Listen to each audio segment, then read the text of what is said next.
가족보다 소중한 게 뭐가 있을까요? 이 영화와 같은 가족을 잃어버린 경험이 대부분의 사람들은 없는데도 이 영화를 보면서 이렇게 공감을 하는 이유가 어디에 있을까요? 가족을 잃어버린 그 아픔을 공감하는 거죠. 저도 어린 제 딸아이를 데리고 사람들이 많은 곳에 갔다가 샵에 아이가 이것저것 보고 있었는데 순간 사라진 거예요. 그 엄청난 큰 쇼핑몰에서 그때 그 찰나의 순간에 느꼈던 뭐라 그럴까요? 아이를 잃어버릴 수도 있겠다라는 생각을 하면서 느꼈던 그 아픔이 생각이 납니다. 그 가족을 다시 찾았을 때, 잃어버린 가족을 다시 찾았을 때 어떤 기쁨일까? 어떤 감격일까? 아마 그걸 우리가 공감하는 걸 거예요. 가족이죠. 가족입니다. 사실 제가 생각할 때 이 국제시장이라고 하는 영화의 가장 클라이막스 장면이 어디냐? 저는 개인적으로 맨 마지막 장면이라고 생각을 해요. 영화 속의 주인공이 흥남부두에서 철수하는 동안 아버지하고 헤어져요. 그 막순이 손을 놓쳐서 막순이 찾으러 아버지가 가고, 그래서 엄마 데리고 아들 주인공만 배를 타요. 그리고 이제 부산으로 오게 되죠. 아들은 평생 아버지를 기다리고 그 꽃분이네라고 하는 가게를 그 이름을 못 바꾸는 거예요.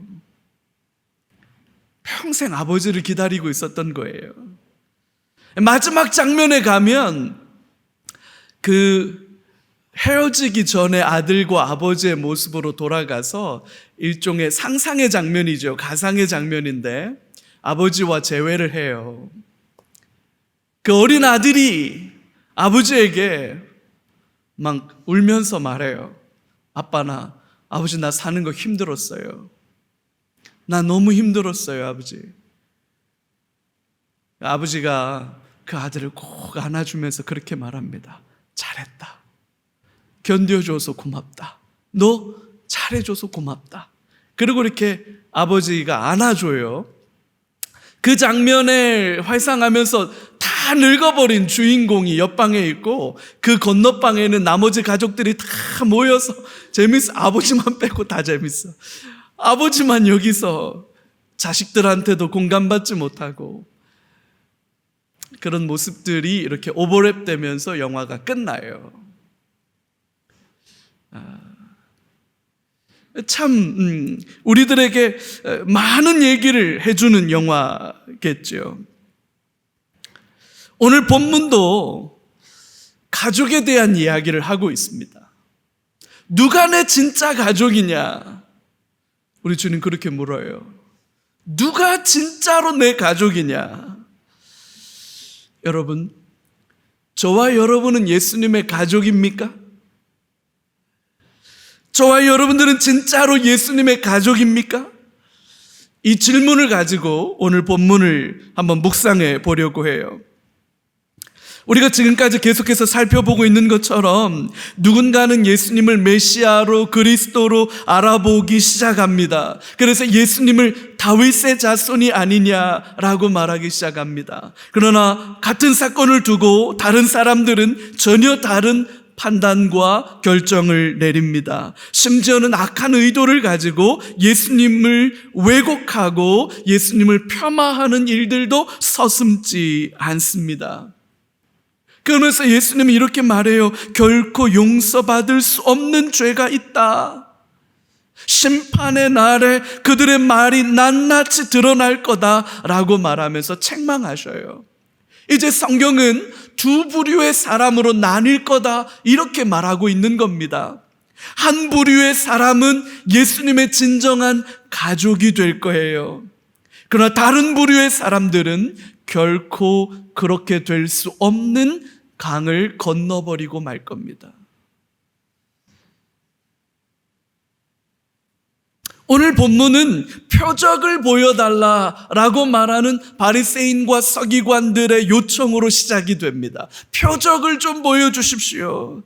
여기서 말하는 이 표적이라는 말의 헬라어 단어가 세메이온이라는 단어인데 영어로 번역하면 사인이라고 번역돼요. 사인, 표시, 증거 뭐 이런 뜻이에요. 우리말로는 증거가 되는 기적 이라는 뜻으로 표적이라고 번역해 놓은 겁니다. 이게 무슨 뜻이냐면 예수께서 그리스도라고 하는 것을 입증할 수 있는 명백한 증거가 되는 사인을 좀 보여주십시오. 예수님에게 그렇게 요청하고 있는 거예요. 당신이 정말로 메시아 그리스도라고 하는 증거를 좀 보여주십시오. 그 증거라고 하는 것은 기적이라는 거예요. 그 증거가 될 만한 기적을 보여주면 우리가 믿어볼 용의가 있습니다 라고 바리새인과 서기관이 예수님에게 얘기하는 거죠. 근데 여러분, 이들의 요청은 예수님을 믿어보겠다라고 하는, 믿고 싶다고 하는 순수한 마음에서 나오는 이야기가 아닙니다. 그런 마음이었다면 예수님께서 지금까지 보여주신 기적과 가르침들만으로 증거는 차고 넘치지요. 이들은 예수님을 인정하고 받아들일 마음이 전혀 없어요. 꼬투리가 잡고 싶은 거예요. 표적이 필요한 게 아니지요. 예수님도 그걸 아십니다. 아니, 너무나도 정확하게 아시죠? 그래서 오늘 본문 39절과 같이 대답을 하세요. 여러분 39절을 같이 한번 읽어볼까요?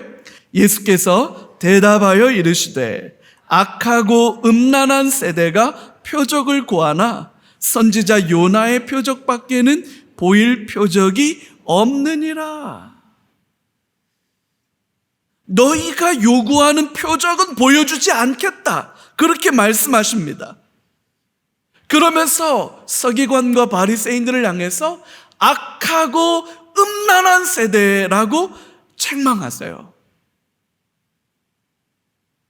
무서운 말이잖아요. 악하고 음란한 세대가 표적을 구하지만 난 너희들에게 보여줄 표적이 없다, 보여주지 않을 거다, 그렇게 말씀하셔요. 악하고 음란하다라는 말은 구약의 이스라엘 백성들을 가리키는 아주 관용적인 표현이에요. 악하고 음란하다, 이건 구약을 대표하는 표현이에요. 사사시대의 모습이지요. 당시에 왕이 없으므로 사람들은 각자 자기의 소견에 옳은 대로 자기가 자기 자신에게 왕이 되어서 살았다, 그렇게 말하고 있죠. 여러분, 왕이 없었습니까? 사사시대에 왕이 없었습니까? 아니죠. 하나님께서 친히 그들의 왕이 되어 주셨지요. 어려울 때마다 사사들을 보내셔서 그들을 구원하시고 건져 주셨죠. 여러분, 사사기의 주인공은 사사들이 아닙니다. 우리가 너무 유치부 아이들에게, 영아부 아이들에게, 유초등부 어린 아이들에게 마치 기드온, 삼손, 입다, 드보라, 멋진 사사들을 영웅인 것처럼 설명해 주지만 그건 성경을 왜곡하는 일이에요. 여러분, 그렇게 가르치면 안 돼요. 사사기의 주인공은 사사가 아닙니다. 하나님이세요. 하나님이 사사를 보내셔서 이스라엘을 구원하시는 거예요. 사사들 하나같이, 사사들은 다 웃기는 사람들이에요. 그래서 여러분, 사사기를 보면 6명의 큰 사사가 나오는데 이 6명의 큰 사사들도 다 한결같이 굉장히 부족한 사람들입니다. 왜 그렇게 부족하게 묘사해 놓느냐? 사사가 주인공이 아니라는 거예요. 누가 주인공입니까? 그 사사들, 그 말도 안 되는 삼손만 봐도 그렇잖아요. 얼마나 웃깁니까? 삼손은 진짜 웃기는 짬뽕이에요. 그 말도 안 되는 웃기는 짬뽕을 데리고 하나님이 구원하시는 거예요. 그럼 누가 왕이라는 거예요? 하나님이 왕이시라는 거예요. 근데 하나님을 인정하지 않아요. 그건 자기들이 원하는 방식이 아니라는 거예요. 자기들이 원하는 방식은 뭡니까? 사람 왕이에요. 사람 왕. 하나님 왕은 필요 없고 사람 왕이 우리는 필요하다는 거예요. 사람 왕을 안 주실 거면 그럼 내가 내 스스로에게 왕이 될 겁니다. 그래서 사람들은 각자 자기에게 왕이 된 거예요. 그래서 각자 소견에 오른 대로 산 거예요. 내가 왕이 되었으니까 거침이 없지요. 내가 원하고 바라는 대로 행동하는 겁니다. 그게 악하고 음란한 세대라는 말입니다. 결국 하나님이 왕을 주셨어요. 다윗을 이어서 솔로몬이 왕이 되었습니다. 그 뒤에도 수많은 왕들이 일어났어요. 그들이 원하고 바라는 대로 사람 왕이 생긴 거예요. 그러면 이제 좀 달라졌습니까? 원하고 바라는 대로 사람 왕이 생겼어요. 그럼 좀 달라졌습니까? 아니에요. 더 심각해졌죠. 왕이 제 멋대로였고 왕과는 상관없이 백성들도 제 멋대로였어요. 호세아서 4장 1절에서 2절 말씀이거든요. 여러분 같이 한번 읽어요. 이스라엘 자손들아 여호와의 말씀을 들으라. 여호와께서 이 땅 주민과 논쟁하시나니 이 땅에는 진실도 없고 인애도 없고 하나님을 아는 지식도 없고 오직 저주와 속임과 살인과 도둑질과 간음뿐이요 포악하여 피가 피를 뒤이음이라. 너무나 절망적인 말씀이지요. 호세아는 북이스라엘을 향해서 예언한 선지자예요. 그러니까 이스라엘이 아직 멸망하기 전에 국력과 외교력과 경제력으로는 가장 절정기이던 시절이에요. 이때가 왕국의 영향력이 가장 전성기던 시절에 호세아 선지자가 뭐라고 말합니까? 이스라엘 자손들아 여호와의 말씀을 들으라. 여호와께서 이 땅 주민과 논쟁하신다. 말다툼하신다는 거예요. 뭐 때문에요? 이 땅에는 진실도 없고 인애도 없고 하나님을 아는 지식도 없고 저주와 속임과 살인과 도둑질과 간음뿐이고 포악하며 피가 피를 뒤이을 뿐이다. 사람 왕이 그들이 원하는 대로 사람 왕이 주어졌는데 뭐 좀 나아졌습니까? 살림살이 좀 나아졌습니까? 악하고 음란한 세대라는 주님의 평가는 구약 율법의 신실한 계승자임을 자청하는 서기관들과 바리새인들을 향한 너무나 정확한 평가지요. 예수님이 누구신지 그분을 통해 성취될 구원이 어떤 건지는 전혀 관심이 없어요. 예수님이 누구인지에 대해서는 관심이 없어요. 여러분 그러면서도 예수님에게 와서 표적을 좀 보여주십시오. 기적들을 좀 보여주십시오. 그러면 믿어볼 수도 있습니다. 믿을 수도 있을 겁니다. 믿어볼까 한번 생각해 볼게요 라고 와서 예수님에게 표적을 구하고 있는 이 바리새인과 서기관들의 여러분 이 위선이 보입니까? 정말로 무서운 거예요. 포커페이스라고 하죠. 포커페이스. 얼굴에 탁 가면 쓰고 와서 착한 척, 순진한 척. 여러분 그래서 지난주에도 한번 말씀드렸지만 귀신보다 사람이 더 무서운 거예요. 사람이 훨씬 더 무서운 거예요. 주님은 그런 서기관과 바리새인들에게 요나의 표적 외에는 보여줄 게 없다 이렇게 말씀하세요. 요나의 표적이라는 게 뭘까요? 요나가 불순종해서 니느웨로 가야 되는데 정반대인 다시스로 가는 배를 탔잖아요. 그 다시스로 가는 길에 풍랑을 만나고 바다에 던져지지요. 바다에 던져졌을 때 큰 물고기가 와서 요나를 삼켜버립니다. 물고기 뱃속에 3일을 사흘 밤낮을 물고기 뱃속에 있었고, 그 사흘 밤낮을 물고기 뱃속에 있을 때 요나는 회개합니다. 그리고 이 물고기가 요나를 뱉어버려요. 그것처럼 예수님께서도 죽임을 당할 거지만 3일 만에 부활하시게 될 거다라고 하는 것을 말씀하는 거예요. 예수 그리스도의 십자가와 부활, 이것만이 예수가 그리스도라고 하는 명백한 증거와 표시가 될 거라는 뜻이죠.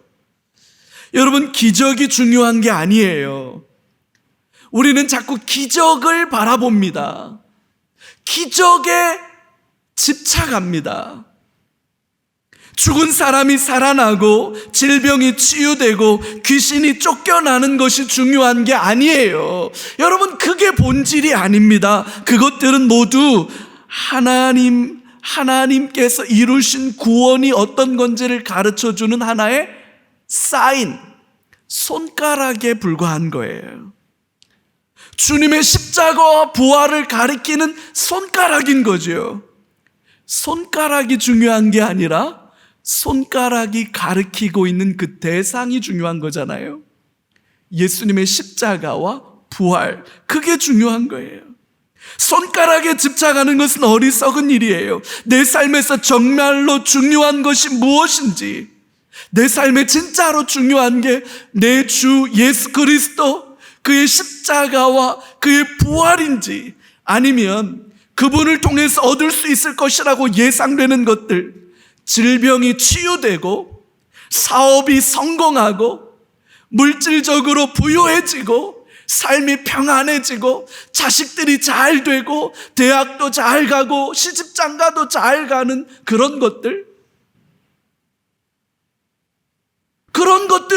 내가 예수 믿는다는 증거가 되고, 그런 것들이 내가 구원받았다라는 증거가 되고, 그런 것들이 내가 예수님을 사랑한다는 증거가 되어서 우리의 마음이 추구하고 우리의 마음이 기대하고 우리 마음이 소원하는 것들은 대부분 기적들에 가 있다는 거예요. 기적들에.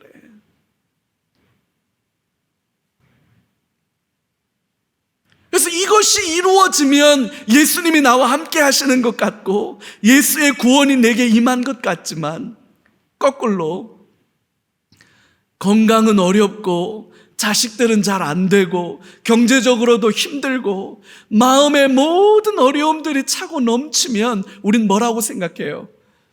예수님이 나를 버렸다는 거예요. 하나님이 날 버렸다는 거예요. 구원이 도대체 뭐냐는 거예요. 우린 그렇게 생각한다는 거예요.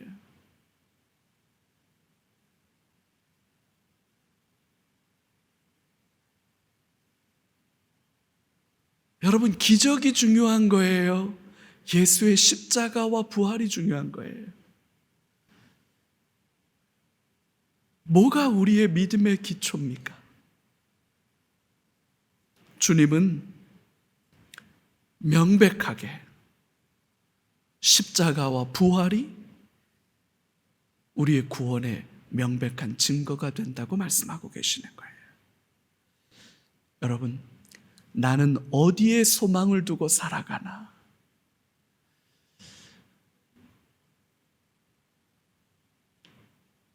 이번 한 주간 사실은 제가 여름 휴가를 보내야 하지, 근데 어떻게 하다 보니까 더 열심히 나와서 아이고야, 이거 지우고 다시 휴가 일정 다시 쓸까? 그럴 정도로 마음이 그랬어요. 근데 제가 그 며칠 동안 제 마음에 하나님이 주신 마음이 뭐였냐면, 연목사, 너 교회가 중요하니 내가 중요하니? 주님이 저에게 그렇게 자꾸 물으세요. 너 담임 목사라고 힘주고 다니면서 교회 마치 네가 다 책임지는 것 같이 얘기하는데 너 교회가 중요해? 내가 중요해? 저는 주님이 더 중요합니다. 저는 주님이 더 중요합니다. 저는 주님이 더 중요합니다. 예수의 십자가와 부활이 더 중요합니다. 여러분, 우리 오해하고 살면 안 돼요. 오해하고 살면 안 돼요. 본질을 붙들고 살아야지 곁다리 붙들고 살면 안 돼요. 저와 여러분들의 마음이 이 말씀 안에서 오늘 한번 점검될 수 있기를 주님의 이름으로 부탁드립니다.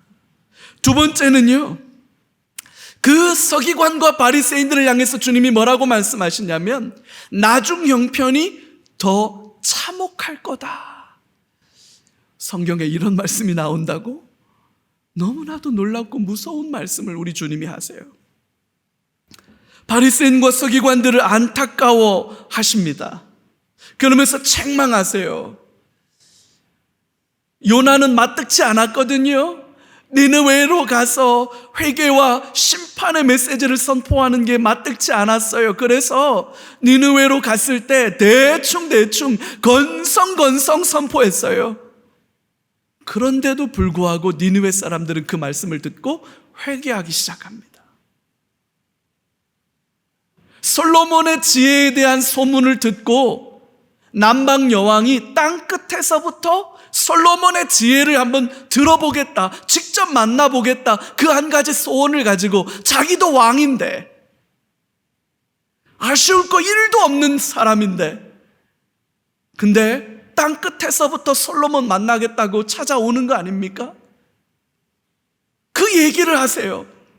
야, 요나가 그 대충 설교에도 회개했는데 그 완악한 니느웨 사람들이 심지어는 땅 끝에서부터 솔로몬의 지혜를 한번 들어보겠다고, 만나보겠다고 여왕이 남방 그 땅 끝에서부터 왔는데,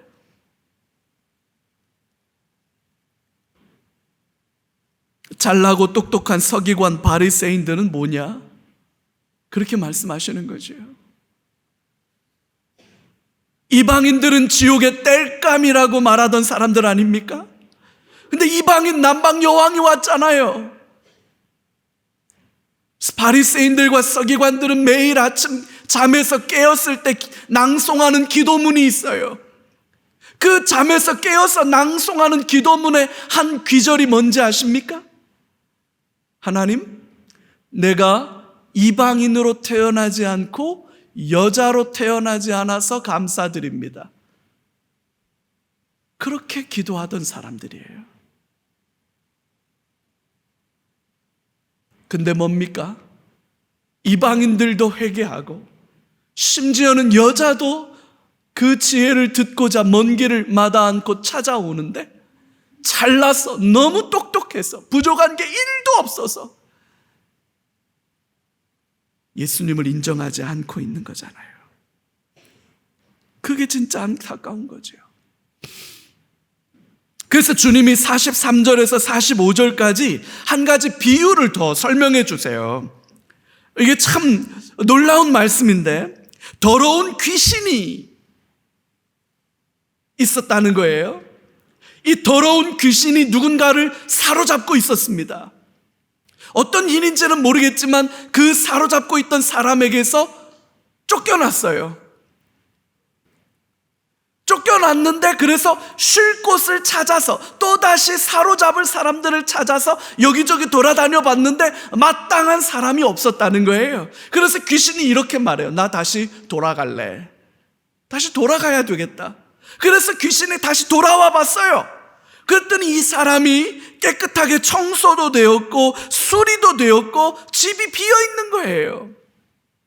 그래서 이 귀신이 다른 데 더 가서 자기보다도 더 악한 7 귀신, 자기보다도 훨씬 더 흉악한 7 귀신들을 초대합니다. 야, 집이 비었고 청소도 되었고 리모델링 싹 되어가지고 얼마나 좋은지 몰라? 같이 가서 살자. 이래가지고 훨씬 더 악한 귀신 7을 데려다가 그 사람에게 들어가서 거주하기 시작했다는 거예요.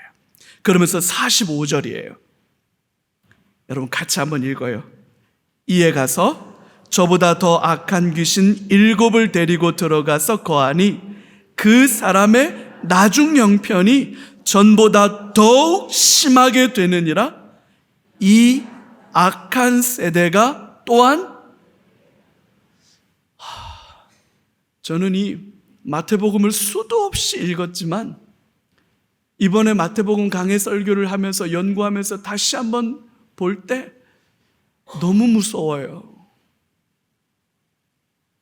이 악한 세대가 이렇게 되리라.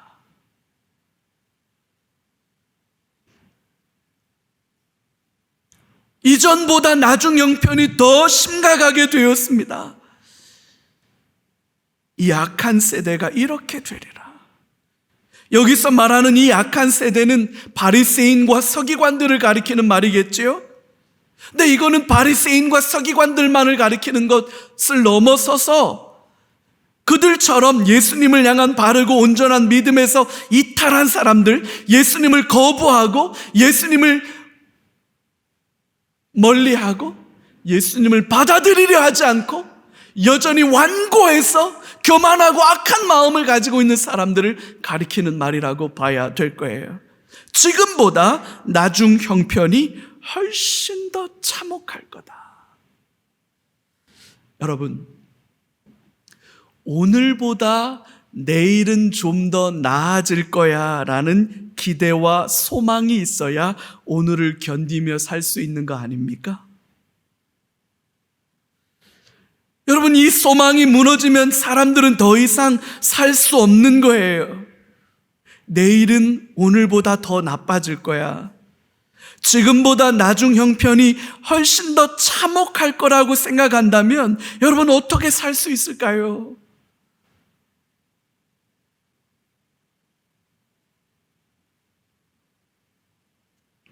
한 부자가 있었어요. 아쉬울 게 1도 없는 부자였어요. 모든 걸 다 가진 부자였답니다. 그 부자의 집에는 거지도 한 사람 곁들어 살고 있었어요. 몸은 만신창이가 되었죠. 거지와 부자, 누가 내일이 없는 사람입니까? 누가 소망이 없는 사람입니까? 근데 여러분, 인생에 너무나도 명백한 진리가 하나 있죠. 모든 사람은 다 죽어요.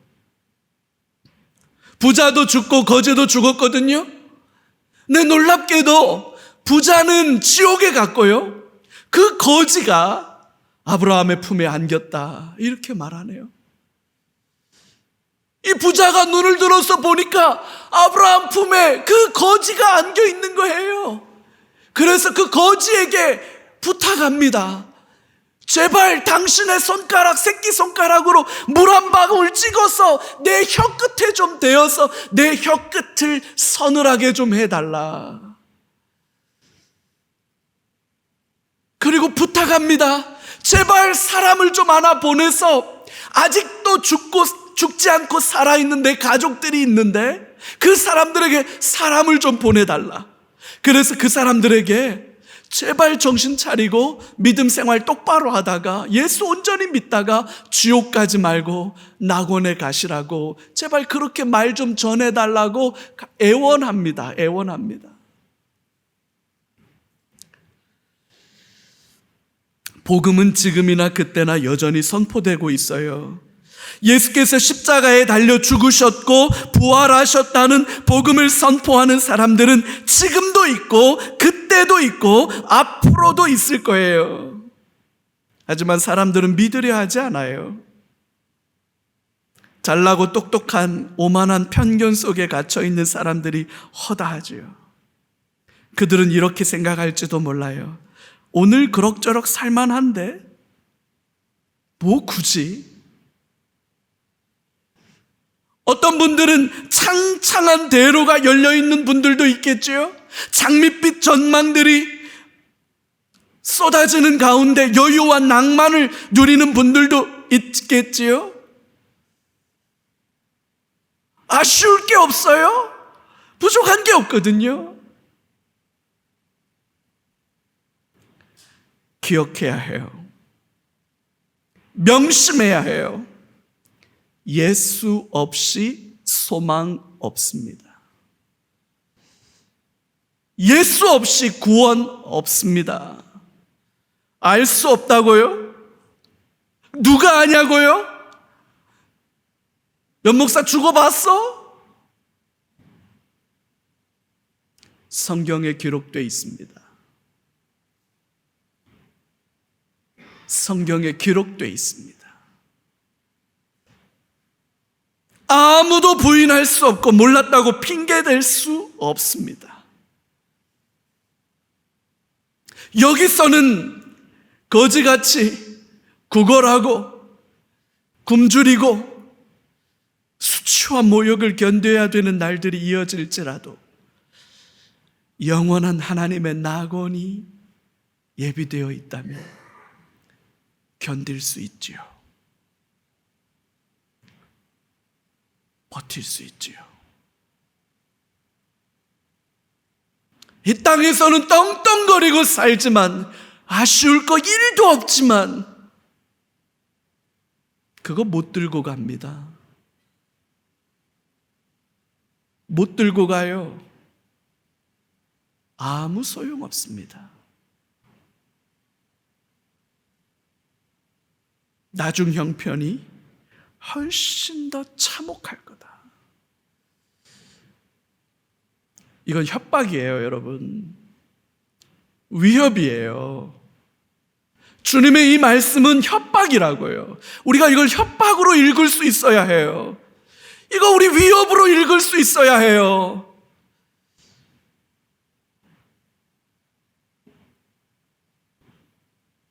결국 진정한 예수님의 가족은 누구인가? 그렇게 묻고 있는 거예요. 이게 오늘 우리 주님이 말씀하시려고 하는 핵심입니다. 예수님께서 말씀하시는 동안 예수님의 어머니와 동생들이 찾아왔어요. 반갑기도 하고 그렇겠죠. 사람들이 그래서 예수님에게 어머니 오셨습니다, 동생들 왔습니다 라고 예수님에게 말씀했어요. 그랬더니 예수님이 갑자기 누가 내 어머니고 누가 내 동생들이냐 라고 말씀을 하시네요. 여러분, 이게 뭔 말일까요? 뭔 말이야?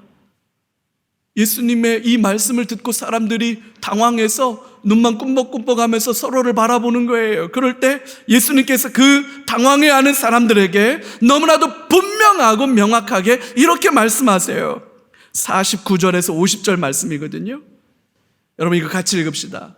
손을 내밀어 제자들을 가리켜 이르시되 나의 어머니와 나의 동생들을 보라. 누구든지 하늘에 계신 내 아버지의 뜻대로 하는 자가 내 형제요 자매요 어머니이니라 하시더라. 할렐루야. 제가 오늘 설교를 시작하면서 영화를 하나 보여드렸어요. 막순아, 왜 나를 버렸어요, 오빠? 왜 나를 놓고 갔어요?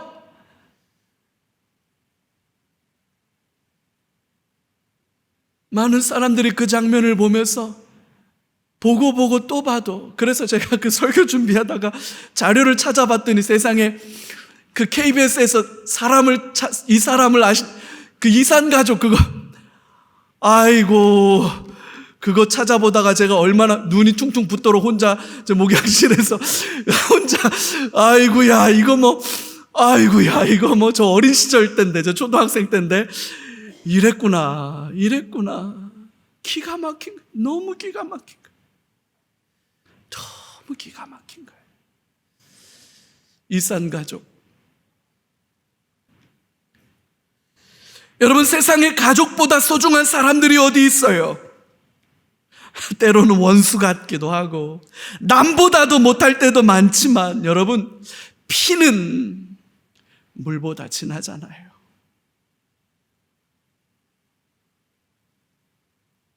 혈육의 정을 감히 누가 헤아릴 수 있겠어요? 근데 예수님이 이렇게 말씀하시잖아요. 누가 진짜로 내 가족이냐? 영화 속 주인공이 네 손 꼭 못 잡아서 내가 미안하다.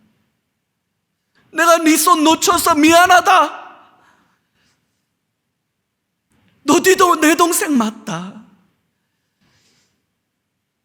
평생 그게 가슴에 짐이 돼서 아버지 찾으려고, 엄마 찾으려고, 여동생 찾으려고, 남동생 찾으려고.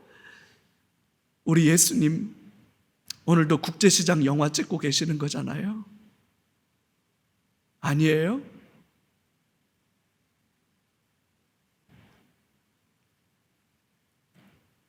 주님은 육신의 가족을 넘어 진정한 하늘나라의 가족에 대해서 말씀하시는 겁니다. 천국을 함께 살아갈 진정한 가족이에요. 하나님의 뜻을 따르는 자, 예수 그리스도를 알고 예수 그리스도를 믿고 예수 그리스도를 사랑하는 자, 바로 이들이 진정한 예수님의 가족입니다. 그래서 여러분, 교회는 가족입니다. 세상이 뭐라고 하든 상관없어요. 우리는 가족이고, 가족인 이상 우리는 서로를 책임질 거고 끝까지 함께 하나님의 나라를 살아낼 거예요. 잃어버리지 않을 겁니다. 놓치지 않을 거예요.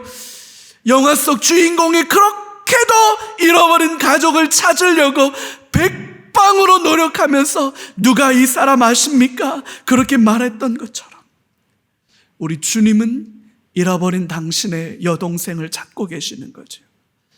우리 주님은 잃어버린 당신의 남동생을 찾고 계시는 거고요. 잃어버린 어머니를, 잃어버린 아버지를 찾고 계시는 거예요. 왜 이렇게 찾을까요? 가족이니까. 가족이니까. 가족이니까.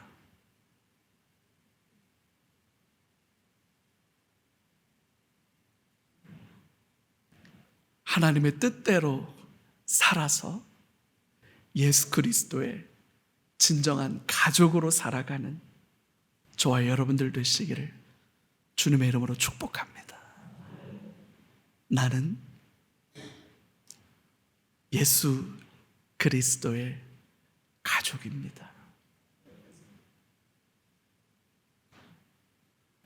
가족을 어떻게 끊어요? 가족을 어떻게 끊어요? 그건 끊어지는 게 아니에요. 예수 그리스도로부터 끊어지지 않는 줄 믿으시기 바랍니다. 그 은혜와 은총을 붙들고 살아가는 저와 여러분들 되시기를 바랍니다. 이제 이렇게 해서 마태복음 강해설교 한 세트가 끝났어요.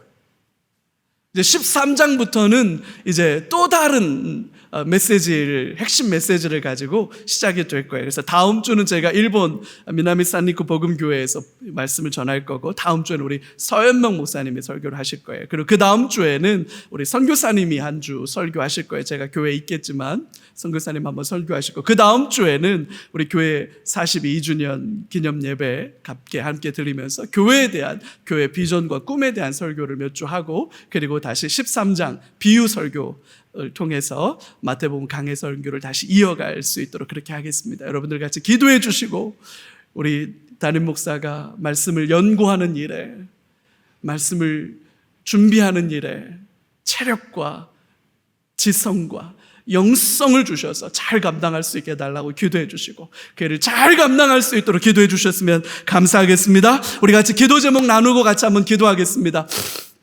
우리 세 가지 기도 제목 가지고 한번 기도하죠. 첫 번째, 예수님을 바르고 온전하게 알고 믿고 사랑하게 해 주옵소서. 아멘. 두 번째, 주님을 모르고 살아가는 전도 대상자들에게 생명의 복음을 전하게 해 주옵소서. 여러분, 우리 새 생명 전도 집회 끝났다고 해서 전도의 의무와 책임이 끝난 거 아니에요. 계속해서 여러분, 예수 안에만 구원이 있습니다. 그래서 우리는 복음을 나누는 일을 멈추지 않길 바라고요. 세 번째, 온 교회 성도들이 천국 가족으로 온전히 하나 되게 해 주옵소서. 여러분, 우리 교회 모든 성도들 한 사람 한 사람 우리 가족이에요. 우리를 지켜주십시오. 우리 그렇게 같이 합심해서 기도하고 주님 앞에 나아가겠습니다. 존귀하신 아버지 하나님 감사합니다.